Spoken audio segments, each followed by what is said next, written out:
everyone, ¿cómo estás? What's up? Welcome back to my YouTube channel. Say hi! So me and Destiny are walking right now. Yeah, I got another monstera albo variegata. So I'm gonna do a little update video on that and a little update video on my other one that I got like months ago. But yeah, that's what today's video is going to be about, so please keep on watching. Okay, so you guys, earlier, yes, I was walking my dog in my little intro video. Sorry if my hair is a mess. I need to re-dye it, so I will be doing that. Let me fix my camera. Okay, that looks a lot better. So today's video is on my beautiful monstera deliciosa. Not deliciosa, I can't even talk. My monstera albo variegata. So I had got this cutting like a couple months ago, probably like we're in January, so probably like November. If you see on my Instagram, you can see it when I got it. I had got it as a cutting. When I had first got it, this leaf was more wilted back. I went all the way to Monrovia to pick it up. I live probably like 30-40 minutes away. I just feel like the leaf was perfectly fine when I got it. It had wilted back, and that's probably due to like acclimation and stuff like that. You know, I took it out of its natural environment that it was already in. So that has been doing very great for me. I put it in moss, sphagnum moss. I didn't really like it. I found that it rotted my stem. I had put the stem in leca. That didn't work for me either. I put the stem with the root straight in soil. The stem rotted. I find that they're really prone to rot. So one thing I found is literally just leave the aerial root in there. Don't plant the stem. And if you're gonna plant the stem, make sure that the top of the stem, like the full portion of the stem, is in leco or like perlite. Something that's gonna dry out like super fast, because the stems are prone to rot. And it really only needs the aerial root in there. So I changed it, and there's probably soil up to here. This is sphagnum moss, so we didn't want to like do too much soil, which well, I didn't at least. So I just keep the moss wet, and then I probably water it once every like 5 days. I put my water meter in there and I check it. I check the soil and everything like that. But since it's doing fine, and honestly it's doing a lot better than before, I just know it's progressing. If you don't see your plant doing anything and you honestly don't know how your roots are, I would recommend to, you know, check it, but not so often, because you don't want to disturb the roots. The less you disturb the roots, the better.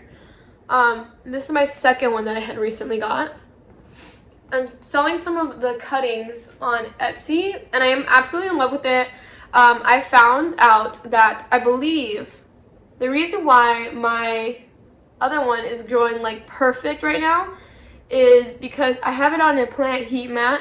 Heat mat helps for seeding, germination. It helps other plants so when it's cold.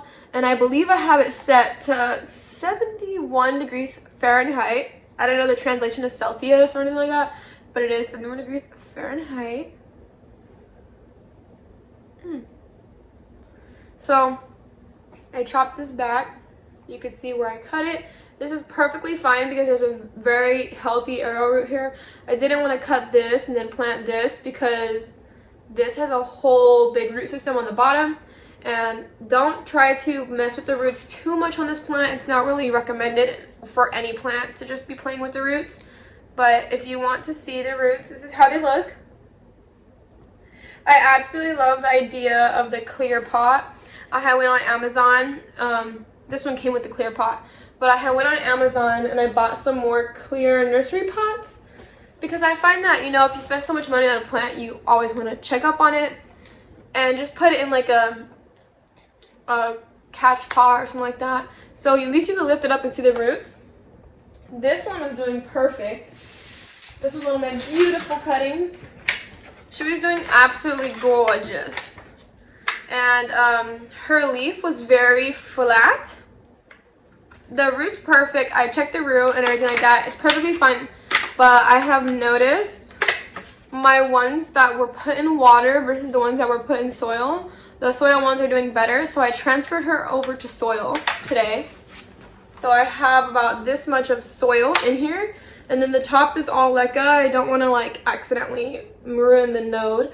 As long as the arrowroot or monstera roots put in there, it's perfectly fine. So she will get better when she acclimates to the surroundings and the soil. I do lightly fertilize all of my plants every time I water them. If it's a common house plant, 99% of the time, I will use like diluted fish emulsion. I'll use kelp fertilizer, or sometimes I even use like chemical fertilizer. But when it comes to like my variegated, my rare, my exotic, something that's not as common, I do like to use more light fertilizer like kelp fertilizer, fish emulsion, diluted stuff and whatnot. But yeah, so far my plants are doing good so far. The other one that's in the clear pot, I think I just got it around like a week ago. So even though I know it's supposed to be repotted, I'm not going to repot it because I need it to acclimate. This is one of my cuttings. This is how I got it. It was a little burnt. And that's the arrowroot. For this, you could honestly either just like plant the root, or you could just like leave it in the water. But this is how the water is. And that's how the root is. So it's not touching it at all. I was thinking about planting it, but I feel like since the root is not long enough, the top soil might dry out. So if I do pot it, I'm gonna have to just keep an eye on it. Continuing with this video, I know I literally have a different outfit on. I'm sorry. I had to take a shower. I was walking my dog earlier, and I think I smell like dog. So yeah, that's not something I like to smell like. But anyways, yeah, so you could also water root them. Sometimes it makes the leaves wilt a little, like that other one. I do recommend, if it's not a super warm environment that you live in at all times, like California, it gets cold and hot and cold and hot. Like we live in the desert, it's so diverse, but it's never like freezing. I don't know where I'd be freezing in California, besides maybe the mountains when it snows. But yeah, I would recommend for the soil mixture to be a very well draining soil mixture, so probably around dirt or peat moss. And then probably if you want to use vermiculite or perlite, probably if you put 100% dirt or whatever substrate you're using, at least put like 60% perlite. Like you want to have well draining, because you just don't want these plants to rot. In my opinion, it's always better to underwater than it is to overwater. You could also put some leca balls in there. You could also air layer your roots when they're growing. You just want to have a well draining mixture. You could also on the bottom put some leca just to raise the soil level. And then just put the dirt, perlite, vermiculite, or you can even put leca balls in there. Just make sure that you have a well draining mixture, almost like cactus mixture, but a little less well draining, I'd say. More like an aeroid mixture with like some logs, chunk, and stuff like that. But yeah, they're really, really sweet plants. Love them. They're very pretty. They need very bright indirect light. The white does not actually produce chlorophyll at all, which means it does not photosynthesize. So actually, it's like a defect in the plant, but it's very pretty actually. So the white part will not photosynthesize at all. Actually, will not produce chlorophyll. So in that case, to make up for the white part, you want to just bring a lot more bright indirect light. I wouldn't say beaming on it, because they could get burn tips like this, but you just want enough where it's going to help make the plant grow. Humidity also does play a big factor. I feel like my plants are doing good here just because they're all bunched together, so they create their own ecosystem. Besides that, the watering, I just touch the soil, or you could use a water meter. I let it dry out all the way because I don't want to overwater any of my plants. What else could I say? They're not very picky on distilled or distilled or tap water. I just give mine tap water. I never get the cold water. I literally just get the faucet water, and I make sure it's like room temperature. You don't want to shock the roots with any cold water. You could also have them vining up a trellis. You could also have them growing up a pole. It's a coco coir pole. You could also make your own sphagnum moss poles and whatnot. And I have this one in a terracotta pot because terracotta, can't even talk.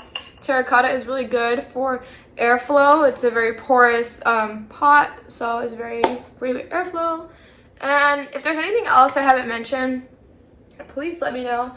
But I'm going to be doing another video to give another update. But so far, my plants are doing so good, and I'm absolutely in love with my beautiful plants. Oh my gosh. They're just beautiful.